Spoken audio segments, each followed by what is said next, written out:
Bismillahirrahmanirrahim. Assalamualaikum warahmatullahi wabarakatuh. Pertama-tama marilah kita panjatkan puji dan syukur kehadiran Allah Subhanahu wa Ta'ala, yang mana masih memberikan kita kesempatan, kesehatan, dan kenikmatan Islam sehingga kita dapat berkumpul pada pagi hari ini mengikuti perkuliahan matematika keuangan secara virtual. Tidak lupa pula selawat berangkaikan salam selalu kita hadiahkan kepada junjungan Nabi besar Muhammad SAW dengan ucapan Allahumma sholli ala Sayyidina Muhammad wa ala ali Sayyidina Muhammad. Semoga kita mendapatkan syafaat beliau kelak di akhirat nanti. Amin amin ya rabbal alamin. Yang kami hormati Ibu dosen pengampu mata kuliah keuangan, Ibu Lia Harlina MSI, dan yang kami banggakan teman-teman sekalian. Pada kesempatan kali ini, kami dari kelompok 6 akan menyampaikan hasil diskusi kami dan mempresentasikannya, yaitu dengan tema pengembalian. Adapun anggota dari kelompok 6 yaitu saya Syarifah Hanum sebagai moderator dan rangkap materi. Kemudian ada Saudari Widya Wahyu Cahyani sebagai pemateri pertama, Saudari Sriana Adela Margolang sebagai pemateri ketiga, dan Siti Rolija Pohan sebagai pemateri keempat. Untuk mempersingkat waktu, marilah sama-sama kita mendengarkan paparan materi dari Saudari Widya Wahyu Cahyani. Kepada Saudari Widya Wahyu Cahyani kami persilahkan. Baiklah, di sini saya akan menjelaskan mengenai pengertian pengembalian dan komponen pengembalian. Pengertian pengembalian. Return atau pengembalian merupakan imbalan yang diperoleh dari investasi yang dilakukan. Ini terdiri dari setiap perubahan nilai investasi dan atau arus kas yang diterima investor dari investasi tersebut, seperti pembayaran bunga, kupon, dividen tunai, dividen saham, atau hasil dari produk turunan atau terstruktur. Eduardus Standelin membahaskan pengembalian investasi sebagai salah satu faktor yang memotivasi interaksi investor, juga sebagai imbalan atas keberanian investor yang telah menanggung risiko atas investasi yang dilakoninya. Yang kedua, komponen pengembalian. Komponen dari pengembalian dipaparkan sebagai berikut, yaitu yang pertama, untung atau rugi modal atau capital gain or loss, merupakan keuntungan atau kerugian bagi investor yang diperoleh dari kelebihan harga jual atau harga beli di atas harga beli atau harga jual yang keduanya terjadi di pasar sekunder. Yang kedua, imbal hasil atau yield merupakan pendapatan atau aliran kas yang diterima investor secara periodik, misalkan berupa dividen atau bunga. Yield dinyatakan dalam presentasi dari modal yang ditanamkan. Baik, terima kasih kepada Saudari Widya Wahyu Cahyani yang telah memaparkan materinya. Materi selanjutnya akan disampaikan oleh saya, yaitu mengenai ciri-ciri pengembalian. Adapun jenis pengembalian yang umum diketahui orang banyak terdapat dua jenis, yaitu return realisasi dan return ekspektasi. Return realisasi yaitu dapat diartikan sebagai pengembalian yang telah terjadi, di mana maksudnya dapat menjadi dasar penentu return yang beresiko yang akan dialami di masa yang akan datang. Jenis pengembalian investasi ini dihitung berdasarkan data pengembalian yang historis, di mana return realisasi ini sangat penting. Kenapa? Karena akan digunakan untuk mengukur kinerja perusahaan dan menjadi tolak ukur untuk mengukur pengembalian ekspektasi di masa mendatang. Selanjutnya yaitu ada return ekspektasi. Pada return ekspektasi merupakan pengembalian yang diharapkan akan didapatkan oleh investor di masa yang akan datang. Berbeda dengan realisasi, jenis pengembalian ini merupakan pengembalian yang belum terjadi. Suat Husnan menjelaskan bahwa tingkat pengembalian yang diharapkan merupakan keuntungan yang akan diterima oleh investor atas investasinya di perusahaan emiten di masa yang akan datang.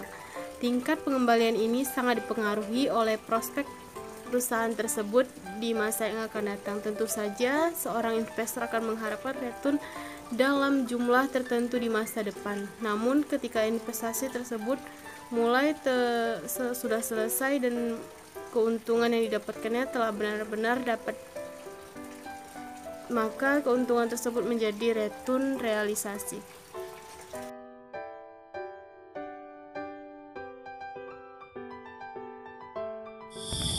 D. Faktor yang mempengaruhi return dalam suku bunga.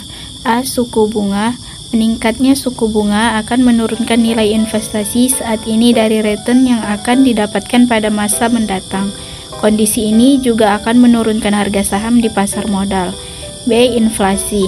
Dengan tingginya inflasi akan meningkatkan jumlah modal yang diperlukan dalam berinvestasi karena naiknya berbagai harga. C. Nilai tukar. Nilai tukar di sini menyangkut menguat dan melemahnya nilai mata uang suatu negara dengan nilai mata uang asing, di mana semakin kuat nilai mata uang, maka return investasi yang didapat juga semakin besar, begitu juga sebaliknya. D. Risiko likuiditas. Risiko likuiditas berkaitan dengan pasar sekunder dalam perdagangan saham, sehingga aset investasi yang memiliki likuiditas tinggi jika saat dijual atau dibeli dapat dilakukan dengan cepat tanpa adanya perubahan harga. E. Risiko pasar. Jika keadaan pasar modal sedang tinggi, return yang akan didapat juga semakin tinggi. Sedangkan saat kondisi pasar modal menurun, maka return yang didapat juga akan mengalami penurunan. Dengan melakukan analisis terhadap faktor-faktor di atas, para investor akan mendapatkan gambaran mengenai return ekspektasi yang bisa didapat. Oleh karena itu, penting bagi para investor untuk melakukan analisis secara mendetail gambaran return ekspektasi yang bisa menjadi return realitas, sehingga capital gain pun dapat dimaksimalkan dan akan terhindar dari capital loss.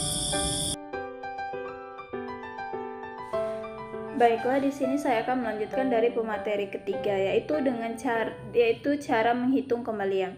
Semakin tinggi nilai imbal hasil yang ditampilkan berarti semakin baik performa investasi.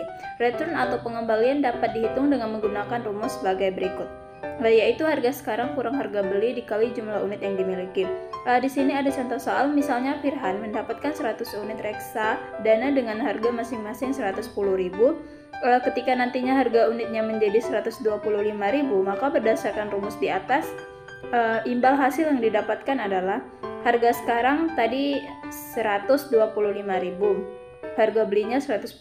Jadi 125.000 dikurang 110.000 yaitu 15.000. Lalu dikalikan dengan 100 unit tadi, yaitu jadi 1.500.000. Jadi hasil imbal hasil yang didapat adalah 1.500.000.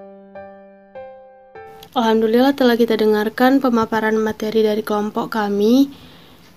Maka izinkanlah saya untuk membacakan kesimpulan. Tentunya semakin tinggi tingkat pengembalian investasi yang diharapkan akan didapat, maka ajab semakin besar pula tingkat risiko yang berpotensi terjadi.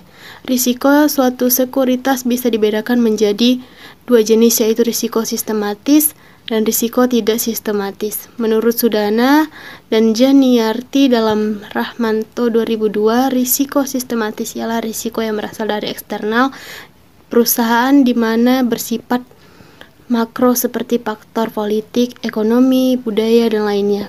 Sementara risiko tidak sistematis ialah risiko yang berasal dari internal perusahaan di mana yang dapat dikendalikan oleh perusahaan. Sekianlah pemaparan materi dari kelompok kami. Apabila teman-teman yang memiliki pertanyaan, boleh mengirimkan pertanyaannya melalui grup Classroom, melalui komentar.